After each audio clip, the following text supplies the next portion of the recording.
Dear students, हम लोगों ने रिफ्रैक्शन ऑफ लाइट और रिफ्लेक्शन ऑफ लाइट ये दोनों टॉपिक कवर किया था प्रीवियस लेक्चर्स में। लास्ट लेक्चर में हम लोगों ने लेंस के बारे में और उसका जो रिलेटेड एक्सरसाइज था वो सॉल्व कर लिया था।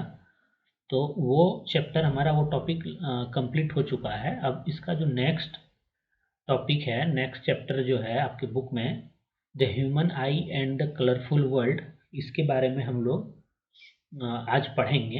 ये पहला लेक्चर है एलिगेंट माइंड्स में।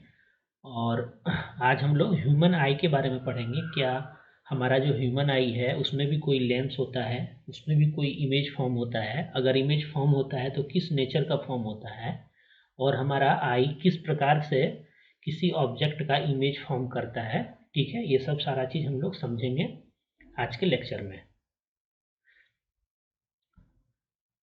सबसे पहले जो ह्यूमन आई है उसमें एक लेंस होता है। ठीक है, जिस तरह से हम लोगों ने पढ़ा था लेंस के बारे में, दो स्फेरिकल लेंस पढ़ा था हम लोगों ने। एक कॉन्वेक्स लेंस पढ़ा था जो कि इस शेप का हुआ करता था, मतलब होता है, और एक कॉनकेव लेंस पढ़े थे हम लोग जो इस शेप का था।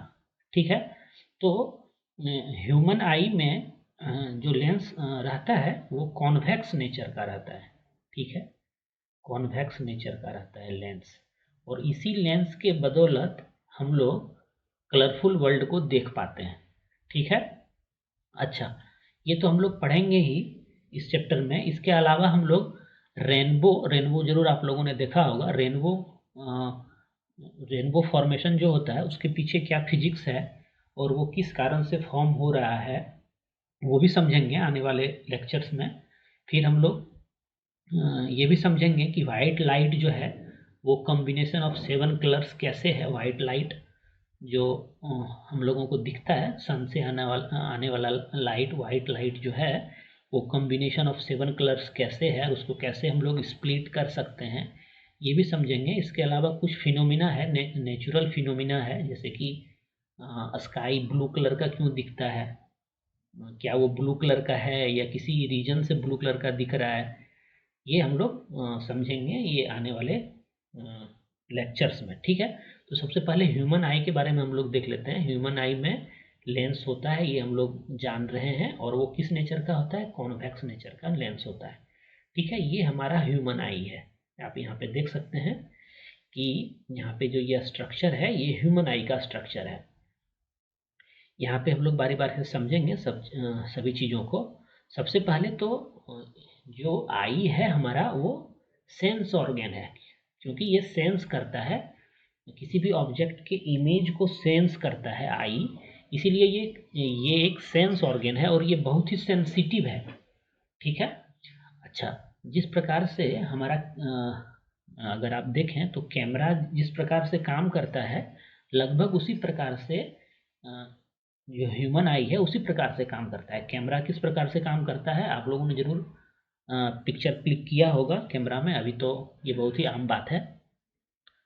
पिक्चर हम लोग जैसे क्लिक करते हैं किसी मोमेंट का या फिर किसी भी सीन का, तो क्या होता है कि उस ऑब्जेक्ट का इमेज बनता है। ठीक है, अभी तो डिजिटली इमेज बन रहा है, पहले उस प्रकार से नहीं हुआ करता था।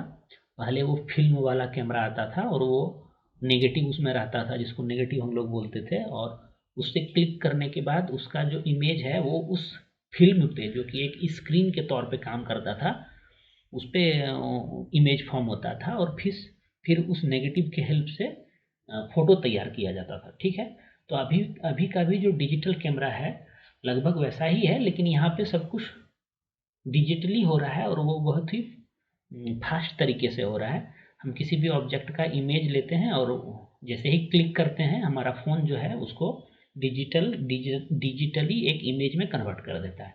ठीक है, तो ह्यूमन आई भी कुछ वैसा ही है कि किसी भी ऑब्जेक्ट का इमेज क्रिएट करता है, और ये इमेज कहाँ पे क्रिएट होता है? हमारे ब्रेन में क्रिएट होता है। ठीक है, तो हम लोग इसको समझेंगे।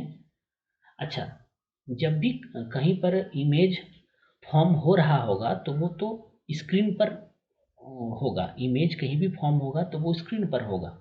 अगर स्क्रीन पर नहीं है वो इमेज तो वो वर्चुअल इमेज है। तो हमारा ब्रेन अगर वर्चुअल इमेज तो हमारे ब्रेन में जो स्क्रीन है उसको हम लोग रेटिना बोलते हैं। अभी देखेंगे हम लोग पिक्चर में कि रेटिना कौन सा है और ये स्क्रीन के जैसा कैसे काम कर रहा है। ठीक है, सबसे पहले हमारे आई में कॉर्निया नाम का एक मेम्ब्रेन होता है, थिन मेम्ब्रेन होता है, उसको भी देखेंगे हम लोग। अभी बस हम लोग देख रहे हैं कि क्या क्या है जिसको कि हमको इस पिक्चर में समझना है। और ये सब सारा चीज़ जो है पार्ट है हमारे आई का। आई बॉल, पूरे आई को हम लोग आई बॉल बोलते हैं और वो स्फेरिकल शेप का होता है। ठीक है, उसका डायमीटर लगभग 2.3 सेंटीमीटर होता है। स्फेरिकल शेप का ये जो दिख रहा है आपको, ये पूरा एक आई बॉल ही है। ठीक है, और ये स्फेरिकल शेप का है, ये भी दिख रहा है आपको। अच्छा, यहाँ पे क्या हो रहा है कि रिफ्रैक्शन ऑफ लाइट भी होगा। ह्यूमन आई में जो इमेज फॉर्म हो रहा है किसी भी ऑब्जेक्ट का, तो रिफ्रैक्शन ऑफ लाइट, लेंस है तो रिफ्रैक्शन ऑफ लाइट होगा ही, लेकिन लेंस से पहले भी कुछ ऐसा है जहाँ पर कि रिफ्रैक्शन ऑफ लाइट होता है। ठीक है, कॉर्निया में भी होता है रिफ्रैक्शन ऑफ लाइट। ठीक है, सबसे पहले कॉर्निया में होता है, ये भी हम लोग देखने वाले हैं एक एक करके। बस एक बार हम इसको देख लेते हैं कि क्या क्या पढ़ना है हम लोग को। अच्छा, लेंस जो है हमारा, वो हम ह्यूमन आई में आपने अभी तक हम लोगों ने जो लेंस पढ़ा था उसमें किसी भी लेंस का फोकल लेंथ फिक्स्ड था। ठीक है, उसका फोकल लेंथ एडजस्टेबल नहीं था, उसको हम लोग एडजस्ट नहीं कर सकते थे। कोई भी लेंस है, जैसे हम लोगों ने जो पढ़ा था कॉन्वेक्स और कनकेव, तो उसका फोकल लेंथ फिक्स था। लेकिन ह्यूमन आई में जो क्रिस्टलाइन लेंस है, कॉन्वेक्स लेंस, उसका फोकल लेंथ चेंज किया जा सकता है। और अगर फोकल लेंथ चेंज किया जा सकता है तो आप रिकॉल करिए, हम आपको क्या बोले थे कि पावर जो होता है किसी भी लेंस का, वो रेसिप्रोकल ऑफ फोकल लेंथ होता है। ये हम लोग देखे थे यहाँ पे कि फोकल लेंथ इन मीटर लिया जाता था। ये आपको रिवाइज भी करा दे रहे हैं। तो पावर और फोकल लेंथ जो है रिलेटेड है। अगर फोकल लेंथ ह्यूमन आई का एडजस्ट किया जा सकता है तो इसका मतलब है कि पावर भी एडजस्टेबल है ह्यूमन आई का। ठीक है, तो हम लोग देखेंगे कि किस प्रकार से जो ह्यूमन आई का लेंस है वो कैसे उसका फोकल लेंथ कैसे एडजस्ट होता है, कैसे चेंज होता है, ये भी समझेंगे हम लोग। उसके अलावा फिर हम लोग आइरिस देखेंगे और एक प्यूपिल भी देखेंगे कि ये चीज़ क्या होता है।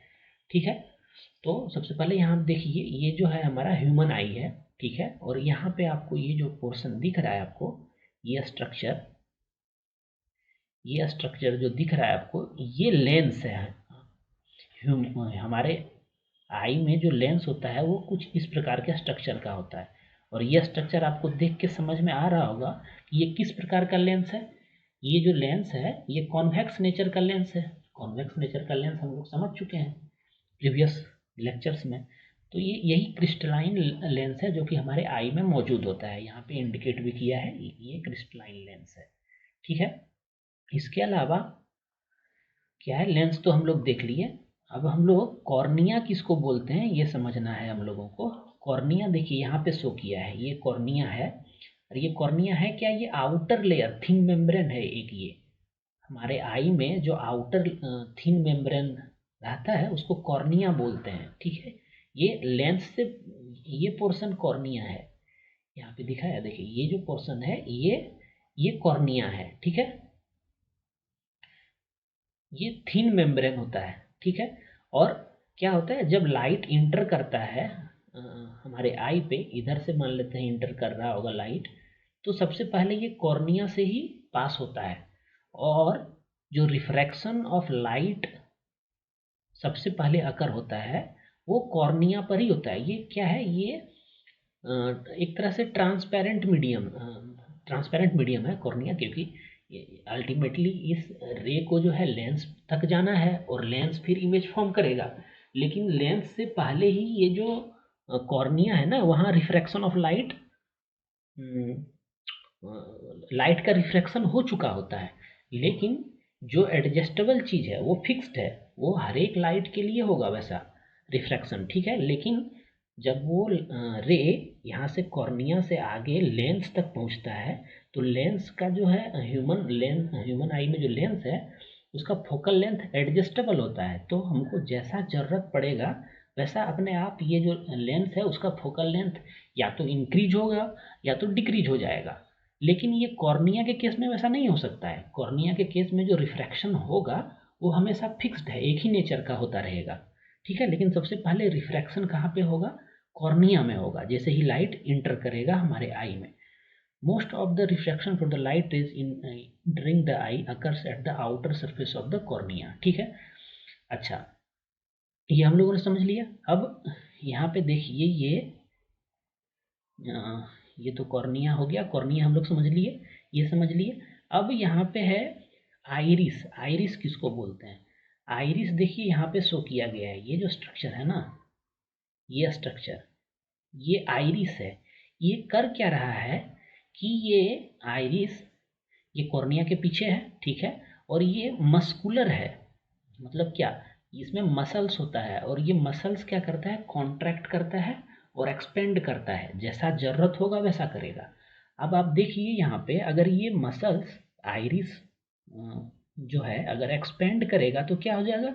ये एक्सपेंड करके ऐसा हो जाएगा, और जब ये एक्सपेंड करेगा तो यहाँ पे जो ये स्पेस छोटा सा बच रहा है ना, इसको प्यूपिल बोलते हैं, ठीक है।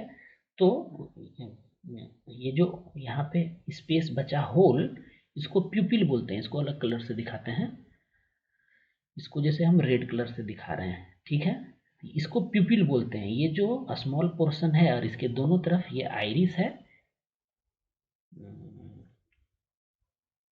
ठीक है, ये दोनों तरफ इसके आइरिस है। इसको इस कलर से दिखा रहे थे ना, गड़बड़ हो जाएगा।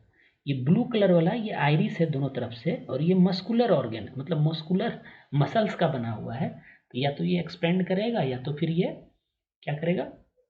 श्रिंक करेगा। तो इससे क्या होगा कि ये प्यूपिल का साइज कंट्रोल होगा। अगर ये एक्सपेंड करेगा तो प्यूपिल का साइज डिक्रीज हो जाएगा। अगर ये सिकुड़ेगा, कॉन्ट्रैक्ट करेगा आइरिस, तो उस केस में प्यूपिल का साइज इंक्रीज होगा। ये सिंपल सी बात है। जैसे देखिए, ये हम यहाँ पे बना देते हैं, जैसे ये आइरिस है इधर से भी और इधर से भी, ये मसल्स का बना हुआ है। ये एक्सपेंड भी करेगा, ये आइरिस है हमारा, ये दोनों एक्सपेंड भी करेगा और क्या करेगा? वो क्या करेगा? कॉन्ट्रैक्ट करेगा, ठीक है, कॉन्ट्रैक्ट करेगा और एक्सपेंड दोनों करेगा। और ये जो स्पेस आपको दिख रहा है ना, इसके इस दोनों के बीच में, ये प्यूपिल है, इसको प्यूपिल बोलते हैं, इस होल को प्यूपिल बोलते हैं। तो अगर ये आइरिस हमारा एक्सपेंड कर जाएगा, एक्सपेंड कर जाएगा, तो ये जो होल है ये तो स्मॉल साइज का हो जाएगा। और अगर ये कॉन्ट्रैक्ट कर जाता है, मतलब ये यहाँ तक ही रहता है, अगर ये कॉन्ट्रैक्ट कर जाता है आइरिस, आइरिस कॉन्ट्रैक्ट कर जाएगा तो पिपल का साइज बड़ा हो जाएगा। तो इससे हो क्या रहा है ना कि लाइट यहाँ से इंटर किया हमारे आई में कॉर्निया के थ्रू, यहाँ पे रिफ्रैक्शन हुआ, और फिर जैसा जरूरत होगा, अगर बहुत ज़्यादा लाइट इंटर कर रहा है हमारे आई में, तब तो वो हमारे आई के लिए अच्छा नहीं है। ज़रूरत से ज़्यादा अगर लाइट इंटर कर रहा है हमारे आई में, तो ये आइरिस जो है वो एक्सपेंड कर जाएगा। और आइरिस जैसे ही एक्सपेंड करेगा तो प्यूपिल का साइज जो है वो छोटा हो जाएगा, ठीक है। अब साइज छोटा हो जाएगा तो इससे आगे जो लेंस पे लाइट जाने वाला है, साइज छोटा हो गया तो लेंस पे जो लाइट जाएगा वो बहुत ही कम जाएगा लाइट, ठीक है। तो अगर ब्राइट लाइट में हम देखते हैं तो ह्यूमन आई में जो आइरिस क्या कर रहा है? एक्सपेंड हो जा रहा है और वो प्यूपिल के साइज को स्मॉल कर दे रहा है, ठीक है। वहीं अगर हम डार्क रूम में या डार्क जहाँ पर कि बहुत लो लाइट हो, उस केस में क्या हो जाएगा? आइरिस कॉन्ट्रैक्ट कर जाएगा और प्यूपिल का साइज जो है वो बड़ा हो जाएगा, ताकि ज़्यादा लाइट इंटर कर सके हमारे लेंस पे, ठीक है। इस बात को समझ रहे हैं? ये बहुत ही इंपॉर्टेंट है, आइरिस और प्यूपिल। ये आपको एग्जाम में जरूर मिलेगा कहीं ना कहीं। इससे हो सकता है एमसीक्यू आपसे पूछ दे, या फिर और भी कुछ इस टाइप से जरूर क्वेश्चन पूछ देगा आपको। तो आइरिस है क्या? ये मस्कुलर डायफ्रैगम है that controls the size of प्यूपिल। यही तो था ना, साइज ऑफ प्यूपिल को कौन कंट्रोल कर रहा है? आइरिस कंट्रोल कर रहा है। ये आइरिस जो है ये साइज ऑफ प्यूपिल को कंट्रोल कर रहा है। अच्छा, the प्यूपिल regulates and controls the amount of light. अच्छा, अमाउंट ऑफ लाइट कौन कंट्रोल कर रहा है? प्यूपिल कंट्रोल कर रहा है। और प्यूपिल को कौन प्यूपिल के साइज को कौन कंट्रोल कर रहा है? आइरिस कर रहा है, ठीक है। समझ रहे होंगे हम जो बोलना चाह रहे हैं। अब ठीक है, और इस प्रकार से इमेज हमारे मतलब रे जो है वो इस लेंस से पास करेगा, और जब लेंस से पास करेगा, ये कॉन्वेक्स लेंस है हमारा, तो किसी भी ऑब्जेक्ट का इमेज फॉर्म होगा। अब वो इमेज फॉर्म कहाँ पे होगा? इमेज फॉर्म किसी स्क्रीन पर हो रहा होगा, तो हमारे आई में जो स्क्रीन है उसको रेटिना बोलते हैं, ठीक है, रेटिना बोलते हैं। देखिए यहाँ पे ये रेटिना शो किया गया है। ये ह्यूमन आई में जो लेंस है वो यहाँ पर है, और इसके बाद ये जो पोर्शन है, ये पोर्शन इस कलर का जो दिखा रहा है, ये रेटिना है। ये बहुत ही सेंसिटिव मेम्ब्रेन है। यहाँ पर क्या होगा, जो भी यहाँ से रे इंटर किया, पहले कॉर्निया में इंटर किया, रिफ्रैक्शन हुआ, फिर अगर ज़्यादा है तो आइरिस, अगर अमाउंट ऑफ लाइट ज़्यादा है तो आइरिस एक्सपेंड कर जाएगा, साइज ऑफ प्यूपिल डिक्रीज हो जाएगा, और फिर ये लाइट इंटर करेगा लेंस में। यहाँ पे फिर लेंस का अब जैसा ज़रूरत होगा, अगर लेंस का फोकल लेंथ बढ़ाने का ज़रूरत है तो बढ़ जाएगा, अगर घटाने का ज़रूरत है तो घट जाएगा। ये सारा चीज़ कंट्रोल होता है इसका फोकल लेंथ। हम लोग पढ़े हैं ना अभी कि ह्यूमन आई में जो लेंस है उसका फोकल लेंथ चेंज हो सकता है, एडजस्ट हो सकता है, एडजस्टेबल है। फिर ये लाइट इंटर करने के बाद जिस ऑब्जेक्ट से ये लाइट आ रहा था, जिस ऑब्जेक्ट से, उस लाइट का इमेज फॉर्म होगा, और वो इमेज कहाँ पे फॉर्म होगा? इस रेटिना पे फॉर्म होगा। रेटिना क्या है? एक जस्ट ए स्क्रीन टाइप का है। हम लोगों ने प्रीवियस लेक्चर में जो प्रॉब्लम किया था उसमें स्क्रीन रखे थे हम लोग जहाँ पे इमेज फॉर्म हो रहा है। तो आप वही समझ सकते हैं, जो रेटिना है ये बहुत ही सेंसिटिव मेम्ब्रेन है, और यहाँ पर ही इमेज फॉर्म होगा किसी भी ऑब्जेक्ट का। अब यहाँ पर इमेज जो फॉर्म हो रहा है वो तो इंटरसेक्शन ऑफ रे से हो रहा होगा ना, ठीक है। तो रे से ये सेंस कर लेगा, ये इतना सेंसिटिव मेम्ब्रेन है रेटिना कि वो सेंस कर लेगा कि किस प्रकार का इमेज बन रहा है वहाँ पे। इमेज मतलब जैसे अगर मान लेते हैं इस प्रकार का इमेज बन रहा होगा, तो वो सेंस कर लेगा ऑब्जेक्ट हमारा इस प्रकार का था, और एक्चुअली हो भी ऐसा ही रहा है। जैसे कि हमारे कॉन्वेक्स लेंस में हम लोगों ने बहुत सारा केस पढ़ा था ना, वहाँ पर क्या हो रहा था कि ऐसे देखिए, जैसे हम यहाँ पे इसी लेंस को ले रहे हैं कि ये हमारा कॉन्वेक्स लेंस है। किसी भी ऑब्जेक्ट का जो है, ये ऑब्जेक्ट है कोई, इसका इमेज बन रहा है, ये ह्यूमन आई का लेंस है, इसको आप अगर समझ सकते हैं तो। अब इसका जो इमेज बनेगा, मान लेते हैं यहाँ पे बना, और हम जानते हैं कि स्क्रीन पे ये यहाँ पे रेटिना जो है स्क्रीन के जैसा वर्क कर रहा है, तो यहाँ पे इसका इमेज बन रहा होगा।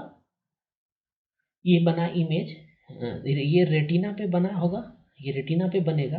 तो रेटिना पे ऐसा जहाँ जहाँ पर भी ये लाइट पढ़ रहा होगा वो सेंस हो जाएगा, रेटिना उसको सेंस कर लेगा कि किस पोर्शन पे लाइट पड़ रहा है, ठीक है।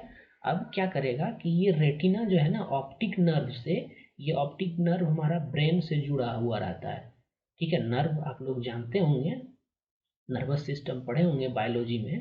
तो ये ऑप्टिक नर्व जो है ये हमारे ब्रेन से जुड़ा हुआ है। यहाँ पे जो इमेज बना है वो ऑप्टिकल बना है, ऑप्टिकल इमेज बना है, ठीक है।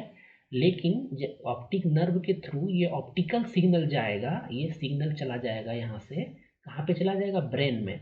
और ब्रेन क्या करेगा ना, उस ऑप्टिकल सिग्नल को इलेक्ट्रिकल सिग्नल में कन्वर्ट करते हुए, यहाँ पे देख लेते हैं क्या बोल रहा है। Retina is a dedicated membrane having enormous number of light sensitive cell. Retina के पास लाइट सेंसिटिव सेल्स होता है, जो कि क्या करता है, the light sensitive cell get activated upon illumination and generate electrical signal. ये जो रेटिना है ना, ये क्या करेगा, लाइट सेंसिटिव सेल इस पे रहता है, और जहाँ जहाँ पे भी लाइट पड़ेगा वो सेल एक्टिवेट हो जाएगा, और वो क्या करेगा, इलेक्ट्रिकल सिग्नल जनरेट करेगा, और उस इलेक्ट्रिकल सिग्नल को ये ऑप्टिक नर्व के थ्रू ब्रेन के पास भेज देगा। अब ब्रेन में गया वो इलेक्ट्रिकल सिग्नल, और ब्रेन हमारा समझ लेगा कि ये किस ऑब्जेक्ट का इमेज बन रहा है। इस प्रकार से हम हमारा जो आई हेल्प करता है हमको किसी भी ऑब्जेक्ट का इमेज समझने के लिए, ठीक है। अब एक चीज़ और है कि इस कॉन्वेक्स लेंस में जो ह्यूमन आई में है, इसमें जो इमेज बन रहा है उसका नेचर क्या है? तो नेचर उसका इन्वर्टेड बनेगा, ठीक है। और देखिए रेटिना पे हम लोग इस इमेज को फॉर्म करा रहे थे ना, रेटिना पे फॉर्म होगा तभी सेंस हो पाएगा। तो हम लोग पहले भी जान रहे थे कि उस इमेज का नेचर क्या होगा, जो कि हम जिसको हम किसी स्क्रीन पे ऑब्टेन कर सकते हैं, तो वो हमेशा रियल इमेज को ही ऑब्टेन कर सकते हैं। वर्चुअल इमेज को हम लोग स्क्रीन पे ऑब्टेन नहीं कर सकते हैं।